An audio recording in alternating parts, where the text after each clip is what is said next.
Puji nama Tuhan. Terima kasih buat kesempatannya. Biarlah pagi ini kita duduk diam dalam hadirat Tuhan, sama-sama belajar akan kebenaran Tuhan. Judul pagi ini, kuat dalam kelemahan. Itu yang saya dapat, itu yang saya terima, dan itu yang saya akan sharekan pada pagi hari ini. Saya mau mengawali dari sebuah cerita. Ini adalah seorang anak remaja di Amerika. Kenapa di Amerika? Karena di Amerika yang paling sulit, saudara. Nah, ada seorang anak remaja yang tinggal di Amerika. Untuk pertama kalinya dia mempunyai kamar sendiri. Dia sangat excited dan mulai mendesain kamarnya sesuai dengan keinginannya. Mulai membeli tempat tidur yang baru, lemari yang baru, meja belajar yang baru. Barang-barang itu terlihat berat dan rumit. Karena di Amerika adalah salah satu negara yang kalau kita beli furniture-nya, semua datangnya dalam box.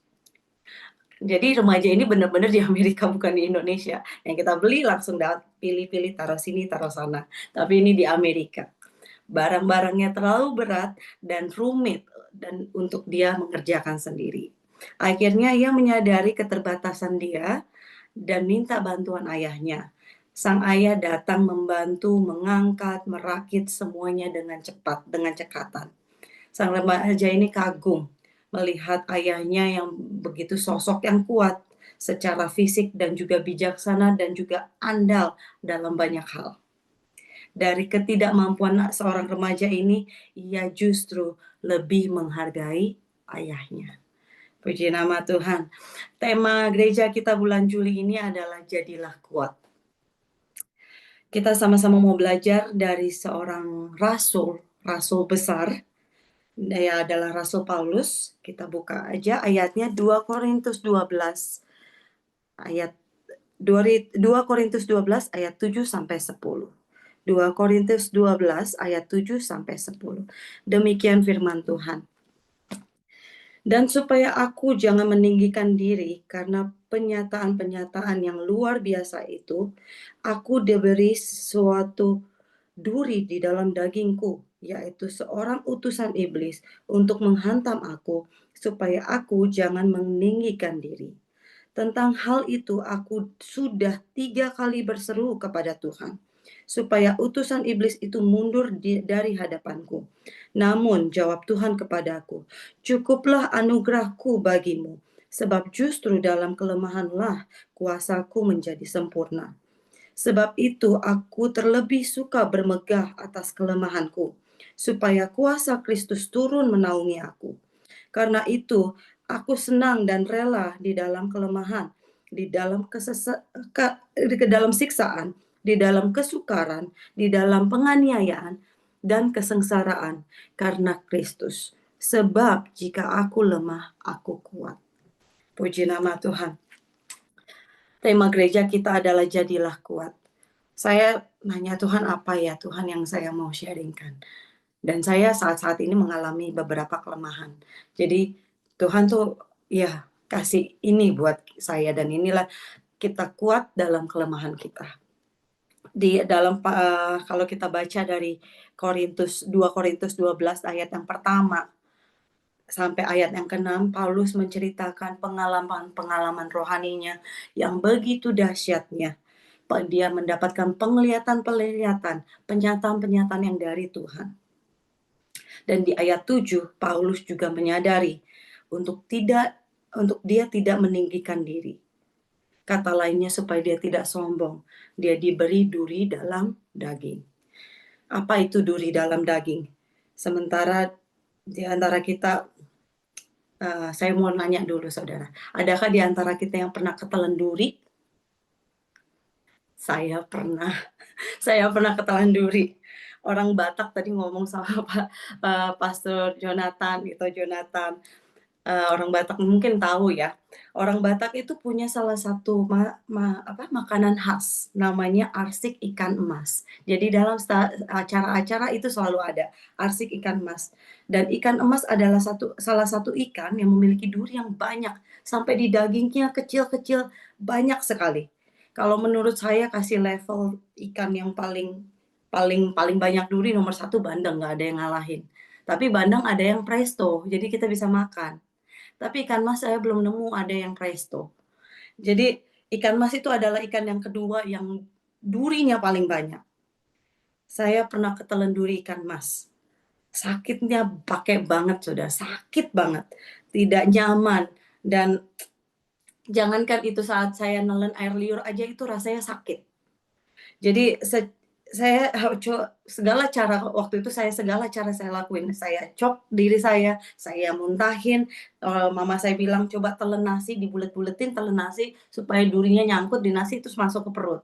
Semua saya coba karena begitu tidak nyamannya. Dan juga mertua saya punya pengalaman ini di Amerika, ketelan duri. Dia nggak bisa keluarin, akhirnya dia ke IR, saudara. Harga bilnya tuh luar biasa, hanya untuk keluarin duri. Begitu tidak nyamannya. Jadi saya punya ada gambaran, wah duri dalam daging, itu duri dalam tenggorokan, duri dalam daging itu sangatlah, begitulah perumpamaan yang Paulus kasih. Keluhan duri dalam dagingnya, begitu sangat tidak nyaman, yang membuat Paulus berseru. Dia tidak cuma berdoa, saudara, berseru 3 kali di hadapan Tuhan. Mungkin duri dalam daging kita bisa artikan pergumulan kita. Mungkin juga kerinduan kita, salah satu keluarga kita untuk dimenangkan atau diubahkan. Mungkin duri dalam daging kita itu masa lalu, kayak trauma masa lalu, kebiasaan-kebiasaan buruk yang masih mengikat kita. Mungkin sebagian kita ada duri dalam daging kondisi fisik kita, penyakit kita yang kita derita, masalah yang tidak selesai, atau penantian atas doa-doa kita. Apapun itu, duri dalam daging. Kelemahan-kelemahan pribadi, kayak puji nama Tuhan, tadi malam Pastor Lukas Kusuma dari Worship From Home dikatakan jadilah tangguh dalam menguasai ego dan emosi. Mungkin duri dalam daging kita ego kita. Mungkin duri dalam daging kita emosi kita. Segala kelemahan. Bagi Paulus, duri dalam daging itu adalah penderitaan yang terus-menerus untuknya. Sampai dia 3 kali berseru ke hadapan Tuhan. Aku sudah 3 kali berseru ke hadapan Tuhan agar duri itu disingkirkan. Tapi apa kata Tuhan? Apa jawaban Tuhan atas doa Paulus? Kita lihat 2 Korintus 12 ayat 9. Tetapi jawab Tuhan kepadaku, cukuplah kasih karuniaku bagimu, sebab justru dalam kelemahan kuasaku menjadi sempurna. Paulus mengakui bahwa dia sangat lemah dalam hal ini. Dari duri dalam dagingnya betul-betul meremukkan dia secara manusiawi. Dan kuasa Kristus yang menjadikan nyata, yang menjadikan Paulus kuat. Seringkali Tuhan pakai kelemahan-kelemahan kita, saudara, untuk menunjukkan kepada kita kuasa dan karunia-Nya. Tuhan sanggup memakai keterbatasan kita, pergumulan kita, yang dibilang duri dalam daging dalam hidup kita, itu untuk sesuatu jauh yang lebih besar, yang lebih berdampak baik atas hidup kita. Karena Tuhan sanggup memakai duri itu, jadi menurut saya, makna yang lebih penting bukan durinya, tapi tujuan duri itu atas hidup kita. Duri, bentuk-bentuk durinya macam-macam. Besar kecilnya macam-macam. Tapi tujuan duri itu dalam hidup kita. Dari firman Tuhan ini ada 4 hal yang saya terima. Karena tujuan duri dalam daging. Yang pertama adalah untuk menjaga hati. Menjaga hati agar tetap rendah hati. Itu tujuan duri dalam daging yang saya terima. Di ayat 7 dikatakan, supaya aku jangan meninggikan diri. Artinya Paulus menyadari ada duri dalam dagingnya dia, membuat dia terus menjaga hatinya supaya hatinya tetap rendah hati. Kalau ditanya, adakah dasar Paulus untuk memegahkan diri? Ada, saudara. Saya mempelajari Paulus itu adalah rasul yang luar biasa. Dia punya alasan. Sama mungkin sebagian kita, mungkin kita sudah sekolah tinggi, mungkin ekonomi kita baik, mungkin hidup kita baik, alasan-alasan yang membuat kita bermegah. Tapi duri dalam daging itu bertujuan untuk kita terus rendah hati. Yang alasan yang kedua, mengajarkan kita untuk terus bergantung penuh pada anugerah Tuhan. Duri dalam daging itu bertujuan untuk mengajarkan kita untuk bergantung penuh pada anugerah Tuhan. Ayat 9, kita lihat ayat 9. Cukuplah anugerahku bagimu, sebab justru dalam kelemahan kuasaku menjadi sempurna. Tuhan mau Paulus terus bergantung penuh atas kasih karunia anugerah Tuhan atas hidupnya.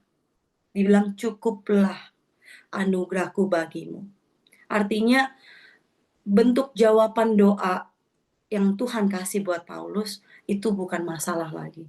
Tuhan ambil durinya atau Tuhan tidak ambil durinya sama atas hidup kita. Tuhan jawab doa kita, kita ubahkan keluarga kita atau apapun itu bukan maunya Tuhan untuk kita fokus.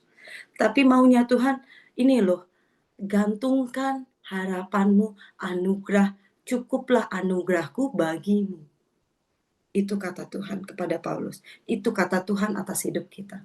Apapun penyakit kita, apapun pergumulan kita, katakan, hai jiwaku, hai Irin, cukuplah anugerah Tuhan bagiku. Amin, saudara. Jadi kita bergantung penuh atas anugerah Tuhan. Puji nama Tuhan. Arti yang ketiga, makna yang ketiga, duri dalam daging itu mengajarkan kita agar kita bisa menjadi kuat dalam kelemahan kita. Agar kita bisa menjadi kuat dalam kelemahan kita.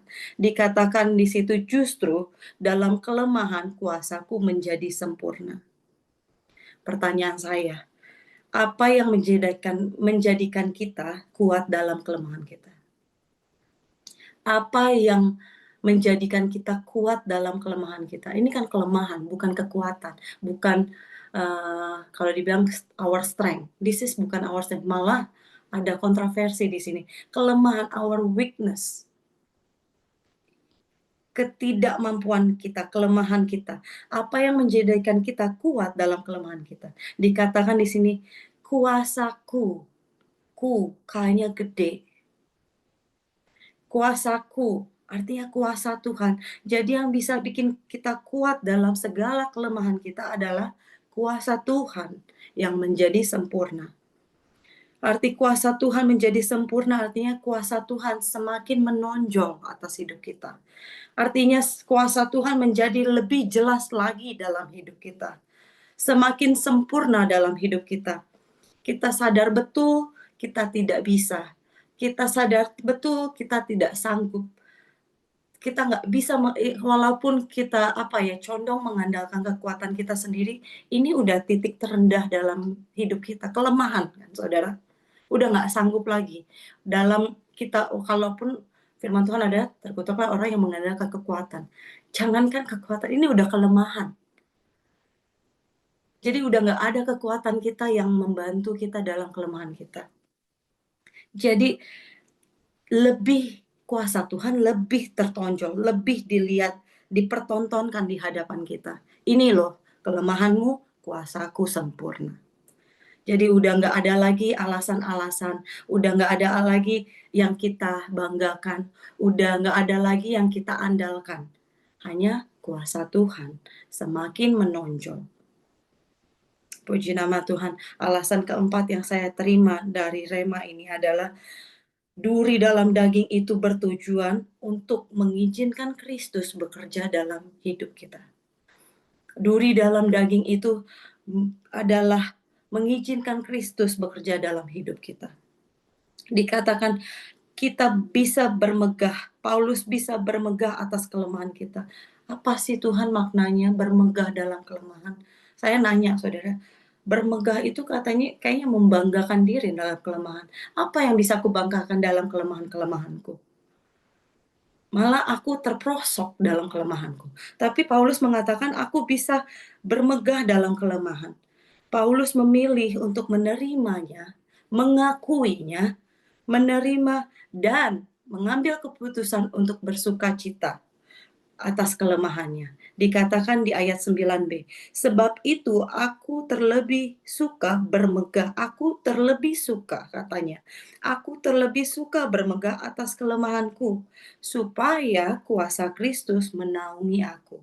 Artinya, bermegah mengizinkan kuasa Kristus bekerja dalam kelemahanku.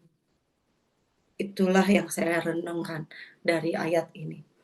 Tuhan menciptakan manusia, Tuhan tahu manusia itu kayak apa, karena Dia yang desain kita. Tuhan tahu manusia itu terbatas atas kelemahan-kelemahan.